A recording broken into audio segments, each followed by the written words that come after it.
Do you want a bunch of NCOs who fucking hate your guts and don't give a fuck about you trying to find all of the stuff so you can clear the hand receipt?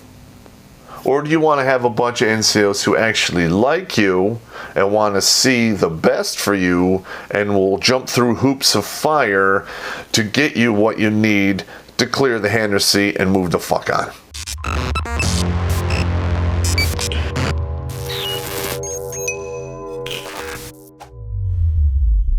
Hello, Terrence Popp here with another episode of Live from the Lair.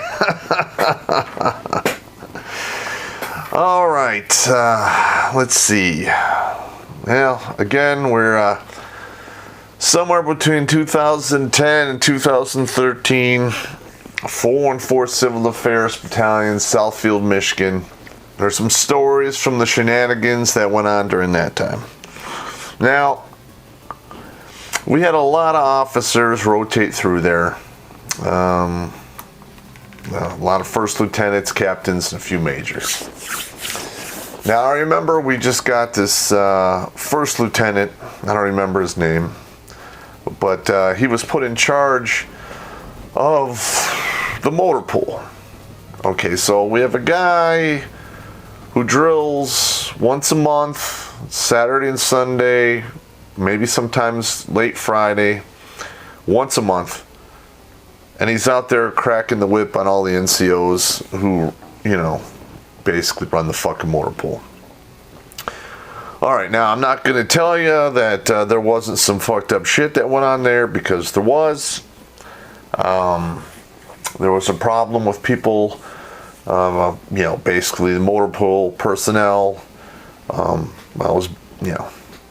There's actually a problem that was shared across multiple tiers. But say a team signed out a Humvee, took it out, did a mission, came back, and they left some equipment in the back. Now, the people who run the motor pool for the 414 are supposed to inspect the vehicle to make sure there's no fucking equipment in the back. And if there is, take it out, put it aside, mark it, and then we'll fucking hammer whoever fucking left it in there. They weren't doing that. They would just drive the vehicle, drop it off at the AMSA shop, and the shit would just disappear. Because once you lose chain of custody, the equipment's fucking gone. So we were doing all kinds of, I wasn't doing it. The supply guys were fucking going crazy, doing a bunch of flippals. That's an acronym for basically a paperwork packet to explain where missing equipment was and so forth like that. And after you do enough of those, it causes a lot of attention. Now, granted, this isn't 100% on the motor pool for doing this. I would say it was 50-50, the dumbasses who left the equipment in there, and then the dumbasses who didn't inspect it before they turned it in. So, all right, so this lieutenant was cracking the whip on that kind of shit. And, which I really didn't have a problem with, because it needed to be done. And the senior NCO who ran the motor pool really wasn't doing a good enough job at cracking the whip on that kind of stuff. So I let it go. People were complaining about it, and I was just like, hey, he's an officer. I'm just a sergeant. What do you want me to fucking do about it? And it just seemed to get worse from there. He started really cracking down on some stuff that was, in my opinion, it was unnecessary. He had us, not me, but he had the motor pool guys emptying their Connex, recounting their fucking fuel cans and recounting their water cans like twice a fucking drill. And we were missing a tow bar, and he was wringing some guys nuts over it, basically trying to get him to sign a statement of charges, even though we didn't have a signed hand receipt for the last person who used the tow bar. So by regulations, you can't really strong arm anybody into fucking signing a statement of charges if you don't have a hand receipt with their name on it for that particular piece of equipment. Any officer worth the salt should know that, but there was a couple times when that was going on where they came and got me, and they Sergeant Popp, fucking lieutenant's going fucking nuts. He's off in the weeds. You need to go fucking talk to him. And usually I'd go down and talk to him, and, he'd listen most of the time. But this one particular time, we had a change of command. And this is when old LTC Dina was leaving. Thank God for that kind mercy for that evil fucking cunt who was leaving. But everybody and their mother was going to fucking be there. So this lieutenant starts flipping out. He wants the motor pool fucking dress, all fucking squared away. These dudes are jumping out of their fucking asses basically from 8:30 to like 3:30 in the afternoon. The ceremony is going to go down at 1600 hours. And this lieutenant went out there and put up a 120-foot rope, and he had all the bumpers touching it, and he measured in between each vehicle. I mean, we're talking total fucking OCD here. I mean, this is beyond ridiculous, because I know that the new battalion commander and the brigade commander and, KPOC commanders are not going to come back here and fuck with the vehicles. They're not even going to look at the motor pool. They'll look at the paperwork for the motor pool, but they're not going to actually go back there and look at shit. I mean, that's just the way it is. Okay, I know that, and he knew that too. I don't know why he was being such an asshole, but that's fine. So it's 3:30. We have to get in this fucking, formation coming up in like 10, 15 minutes. And he's flipping out. So I pull him aside and I'm like, sir, you do realize you are fucking pissing off and alienating all of the NCOs that work underneath you in regards to this motor pool, to including me. And he's just like, wow, that's the way I want it. I'm fucking in charge. I'm the commander of this. This is the way it's going to be. And I'm like, you're right, sir. But you know what's going to happen in 18 to 22 months from now? You're going to get moved along. That's the way officers work. You're here to get your ticket punched, get a good OER, and move on, draw fire, and do great things. Now, I'm sure when you took charge of this motor pool, you signed for a lot of stuff. Am I right or wrong?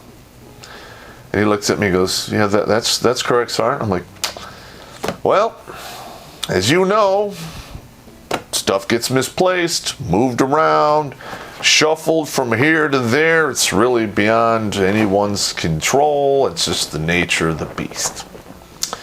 Now, when it's your turn to clear that hand receipt, do you want a bunch of NCOs who fucking hate your guts and don't give a fuck about you trying to find all of the stuff so you can clear the hand receipt? Or do you want to have a bunch of NCOs who actually like you and want to see the best for you and will jump through hoops of fire to get you what you need to clear the hand receipt and move the fuck on? And he was just like, oh, yeah, well, yeah. And I'm like, okay, so this is what we're going to do.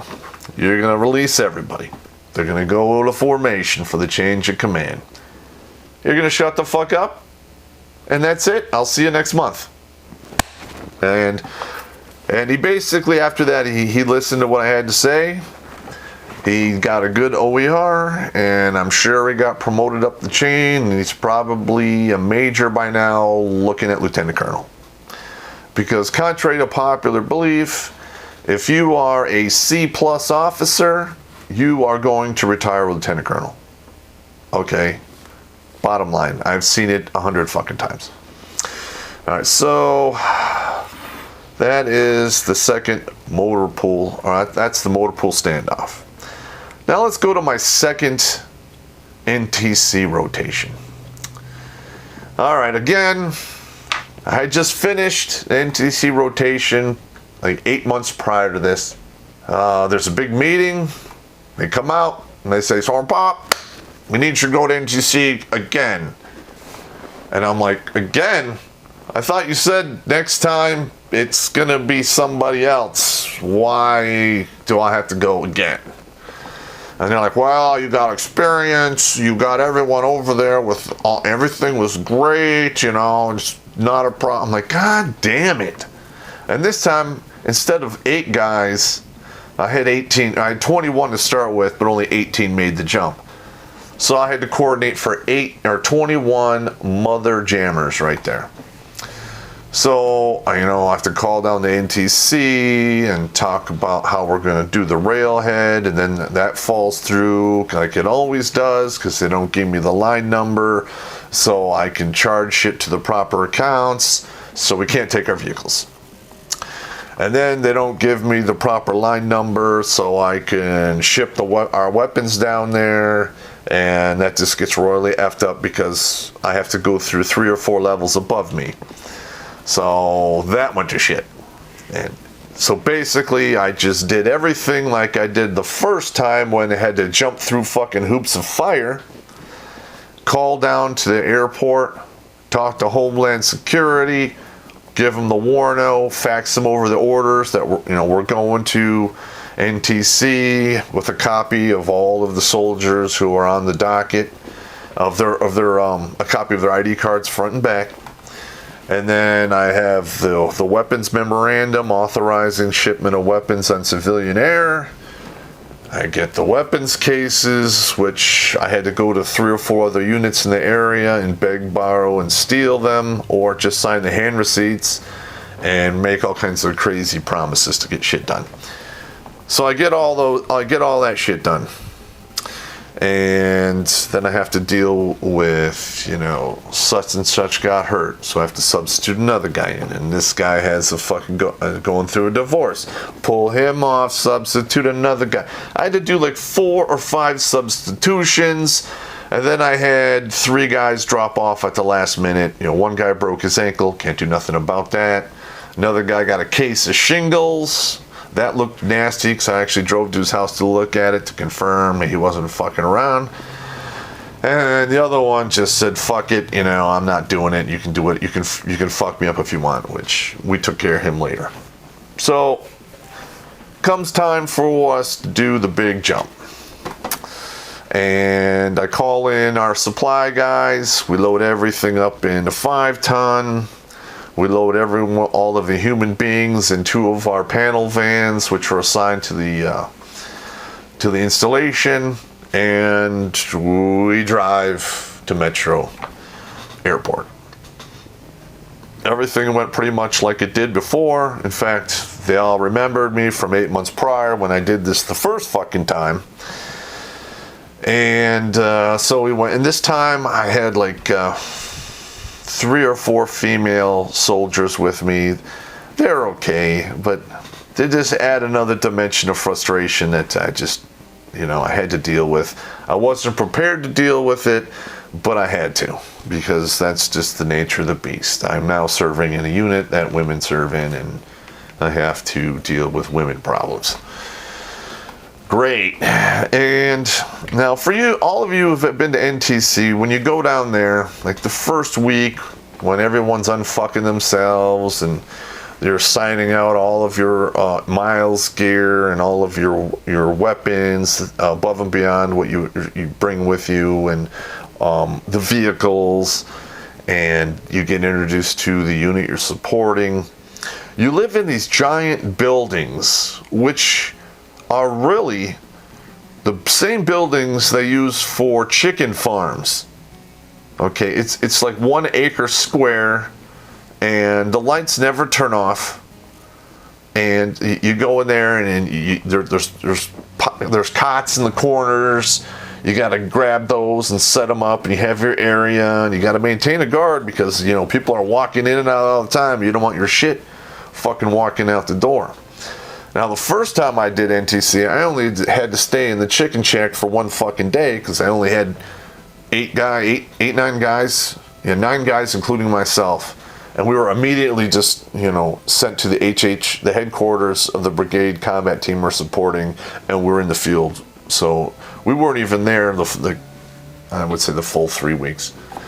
But this is just this full NTC experience is just a lesson in slow fucking pain. It is an orchestra of teeth and fingernails on a chalkboard with a dental drill fucking going in the background. The whole place just made my skin crawl.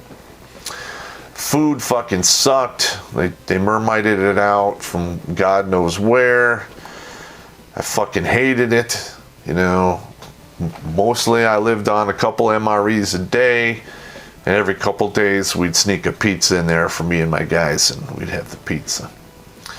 Now, I went there with the first sergeant from one of the companies in my battalion. Great guy. Worked as a prison guard, so I didn't have any problems with him. But since it was my second rotation in such a short amount of time, I was starting to flip out because I had reached a bullshit saturation. It was the same fucking game. You know, this time, the second time, I brought my Franken belt with me, so when I had to wear the fucking armor and vest and all that bullshit, it really didn't bother me much. And I got connected with this other guy, the OIC who ran the civil affairs area, the S6, I think that's what they called it. S6 at the time, maybe it's S6, S13. They change it around in the order and the stacking and planning. But he's a good guy. Told us what, it was straight up to say, this is what I want. This is what I want you to do. Let's do it. Like, not a problem. That's the way I like shit getting done. So we go out there to sector. Okay, it's the same people for the NGOs, the non-government organizational people. I remembered all of them, and I knew the script that they were going to do. In fact, it was the same scenario I had already done with the Brigade Combat Team from California, but this one was an active duty unit, and it was completely fucking different. Okay, active duty units, this active duty Brigade Combat Team, pretty much everybody is like 18 to 24. So you know you're not dealing with fully formed brains when you're talking to people. All right. The officers are not like the National Guard officers. They're not as old. Like the officers I worked for with the Brigade Combat Team from California were in their mid to late 40s. These officers were in their early 30s. So there was a life experience fucking gap there. And literally, I had to hold their hands and walk them through the scenario to make it happen as well as it did. Because I don't know how the Army thinks. Well, I know how the Army thinks, and it's really stupid. But when you are civil affairs, you are supposed to interface with the leaders, the influencers of a certain area. And you were there to make sure that their needs are met and they stay out of the way or out of the road wheels of your commander in your area. Okay. That requires a higher level of thinking. It requires wisdom, life lessons. Some of them are hard learned. Okay. You don't get that from an SOP. You don't get it from a flow chart or a list. Okay, now the civil affairs that's being taught in active duty to these young guys, they're getting that. They're getting flow charts, lists, okay, and other crazy, stupid tools to help them out. And there is no substitute for wisdom. I'm just going to say it. And if I and my team had not been there, they would have failed their mission. That active duty unit, I don't remember their designation. I think it was some Brigade Combat Team with the Strikers. They had a bunch of Bradleys attached to them and a company of tanks. And I don't remember who they were. They're active duty. They had all the good whiz-bang tools. I know that's cool. I got to watch some new stuff. I watch them, fire some new cannons and do some other fucking anti-air defense fucking autocannon thing. I thought was pretty fucking sweet. I watched that thing shoot off, and on top of doing the civil affairs thing, I basically got to see a lot of cool shit that the Army was using at the time, the cutting edge stuff, which I always like to do. But when the rubber hits the road, it is what it is. Okay, so we finished that, And wow. And then the whole when you get done with NDC, then you have to do the whole thing in reverse. All right, you come back, you gotta fucking clean your miles gear, and then you gotta turn in your miles gear, and then you gotta clean your vehicles, and wait time at the wash racks, which is a fucking nightmare, and clean your fucking vehicle, and then you gotta turn it in, and then you gotta clear all these stations before you're cleared to leave. Now, our orders ended the day before they were supposed to turn in their shit. So we had to jump through out of our asses to get all our stuff turned in on time, and we actually had to get clearance from the brigade commander to release us early. Even though if he didn't, we're fucked. We'd have to fucking... It was a whole DTS nightmare to change your fucking itinerary on your fucking tickets. But worked out. It worked out well. We loaded all our shit into... I think they loaned us a 5-ton and 3 GSA vehicles and drove us to the airport, kicked us out, and then they took all their vehicles and left, and it was on us to unfuck the whole thing and make it back to Detroit, which we did with pretty much no issues. Now, I will say this, though, that active duty unit, even though they played all the silly, stupid games that the National Guard unit played with the battle rattle and all that other stuff, and they did have some heat casualties, but not as many as the National Guard, and I don't believe there was any fatalities on that particular rotation. Now, normally,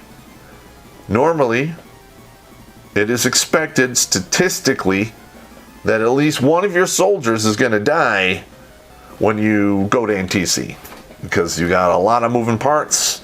You got tanks, you got Bradleys, you got vehicles, helicopters, jets. I mean, everyone's doing their deal. I mean, it is like almost a real war, except they're using laser bullets, dropping concrete bombs, and shit like that. But when stuff's moving around in the dark, in bad weather, dust storms, whatever, people get run over.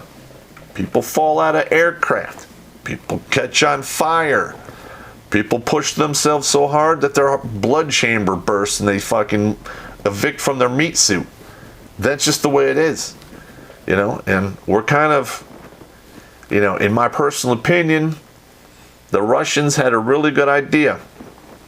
When they would do full dress rehearsal wargaming, they would expect 5 to 10% casualties. And their rationale was, if people aren't getting hurt, you're not trading hard enough. You're not close enough to the fucking real deal. And there's something to be said about that. Just saying. Anyway, that's food for thought, gentlemen. That's me for today. I'll talk to you later.